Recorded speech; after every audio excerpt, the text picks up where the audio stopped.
Yang mau beli silakan langsung cek saja di keranjang. Kali ini di keranjangku sudah ada pompa ban motor, pompa ban elektrik seperti ini temanku. Ini menurut aku rekomendasi banget. Pertama itu ukurannya kecil, mudah dibawa kemana-mana. Kedua, mau pompa ban motor atau ban mobil kalian lebih mudah. Padahal harganya masih terjangkau temanku. Coba saja temanku cek di keranjang.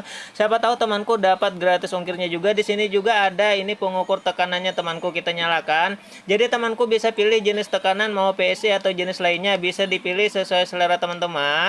Misalkan temanku mau mati otomatis, temanku bisa atur di sini. Nah, misalkan aku biasanya mau memompa ban motor 33 PSI. Jadi setelah aku nyalakan di sini, otomatis mati sendiri setelah sampai 33 PSI temanku. Bagian ujung ini colokan saja pada pentil ban motor kalian. Ingat, pada pentil ban motor temanku atau pentil ban mobil juga bisa.